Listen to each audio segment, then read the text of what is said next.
This is another Club of Rome Salon where we are looking at different perspectives of sustainability. The emphasis of this event is on collaboration and solutions, and it focuses on the integration really of nature and people.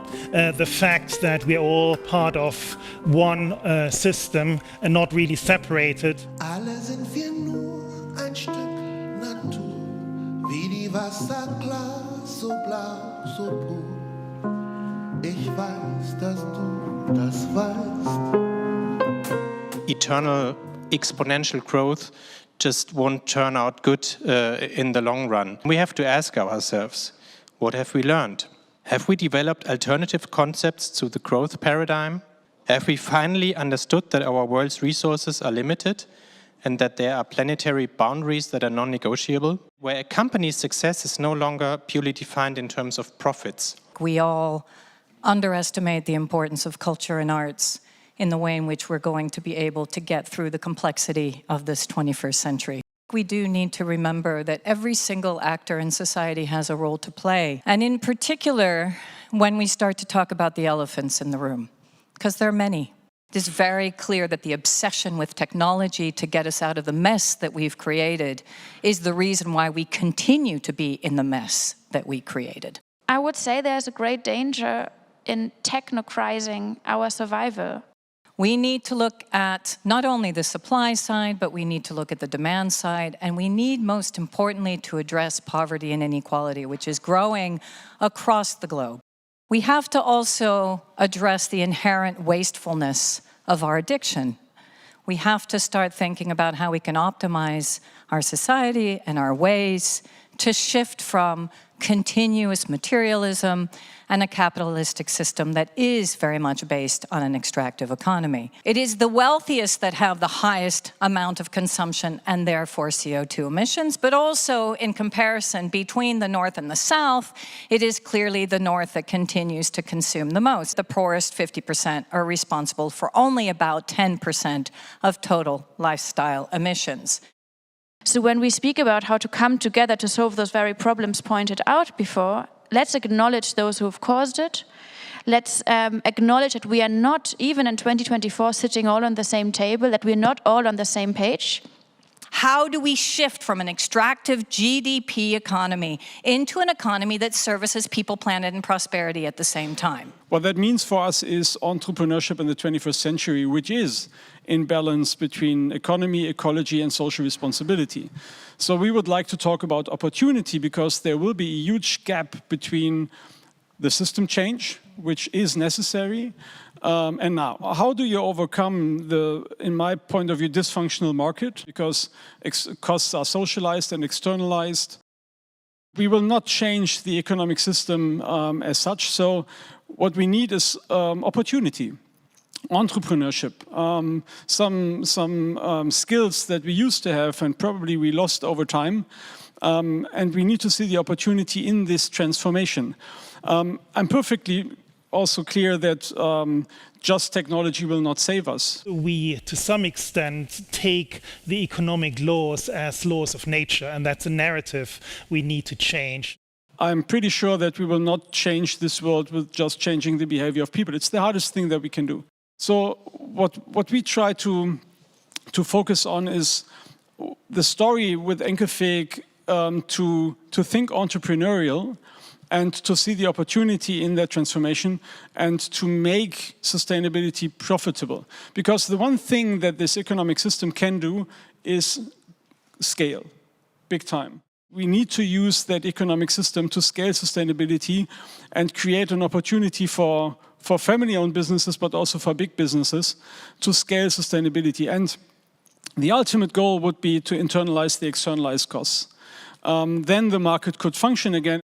We need to give women more agency. We need to have more diversity in our governments, but also, in particular, in the global South, where women should have more access to education, because we know that the flip side of that is a stronger economy and also an insurance that population numbers will go down.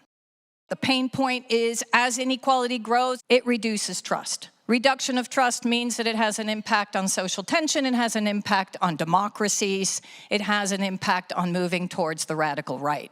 Shareholder value has taken over our entire financial and economic system, that our economy is over-financialized, which basically means that we don't control our economy. Money does.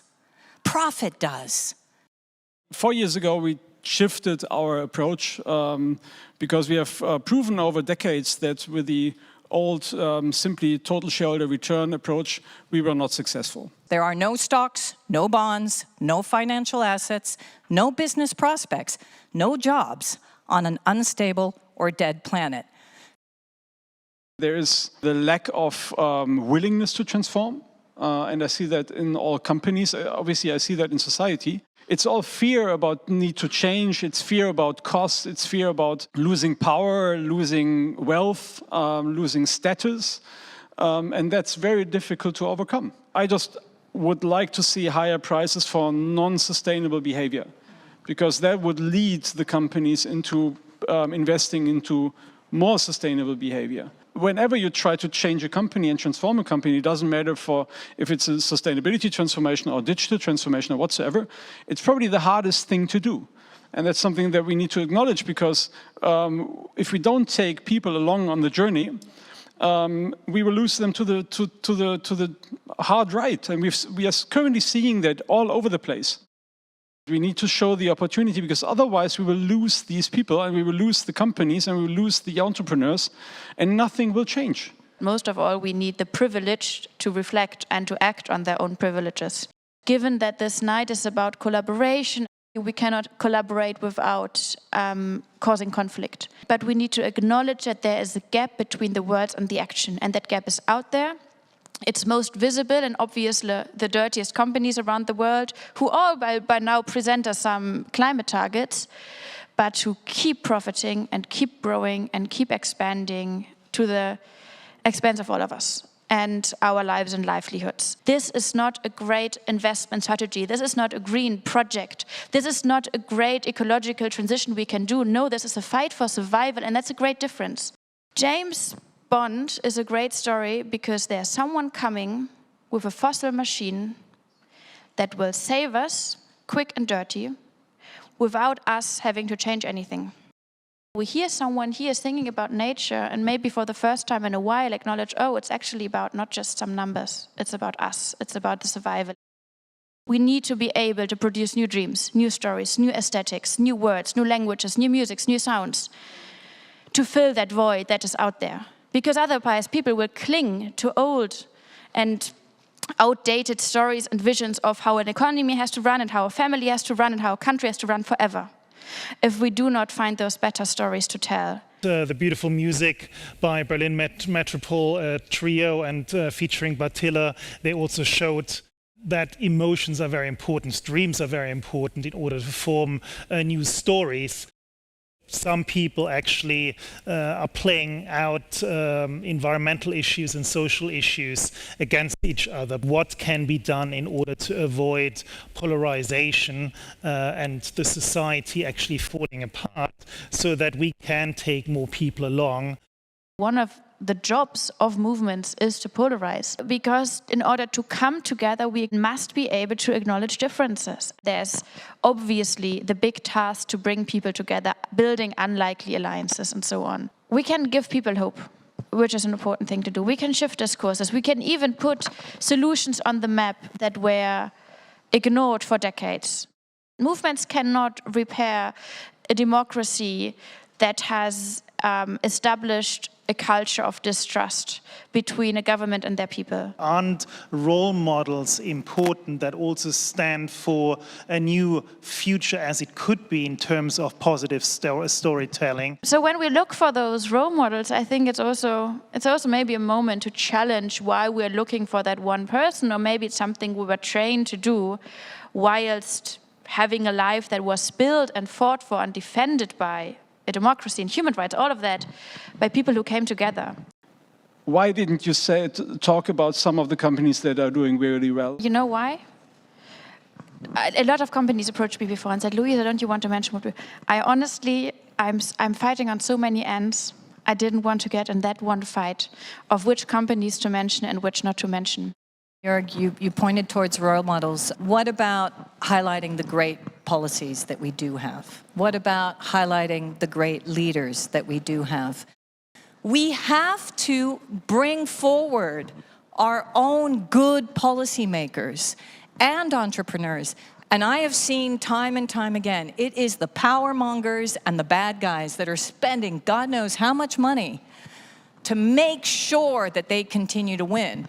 Whereas all of the incredible small and medium-sized enterprises, and all those, many of whom are family-owned offices because they do have a vision, but as well as our utilities across Europe, most of whom have already started to transition, some of the car manufacturers that have transitioned, but we do not highlight that. In this period of the poly crisis, people are lost in a variety of different ways.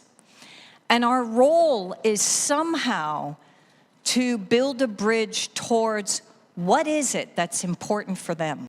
It's embracing different countries that we can work with to build a global Green Deal that is both a green and social deal, and that understands that we may not hit our GDP figures, because actually we're starting to put in place indicators that go beyond GDP. Don't wait for anyone here or anyone out there to do the job. What you're doing, wherever you are on YouTube, that matters. And that matters more than you might think. Everyone is a role model, and the people that influence us the most are the people closest to us. Each and every single one of us can do something and create that critical mass. It's not good enough to wait for some others to do that. So let me just point out a few more thoughts and keywords that I picked up. So there's clearly hope, maybe a table of hope, or hope in general. I think that's certainly very important. Dreams, narratives, feminine values also to be embodied and incorporated by man, so that it's a shared approach, because we don't need more division. I think we need more collaboration between all kinds of factions. There is positive stories, movements cannot repair trust. I think it's up to all of us to repair trust and avoid polarization. We certainly need a lot of resilience moving forward, and we need each other. I think we really need to care and look out for each other in order to make a difference. Often the world lacks inspiration, and this is really something we want to convey tonight. Alle sind wir nur ein Stück Natur, wie die Wasserglas, so blau, so pur. Ich weiß, dass du das weißt. Allzu sehr vergessen nur der Blick auf dies ganze Weltgeschick. Sag mir, was bringt die Zeit?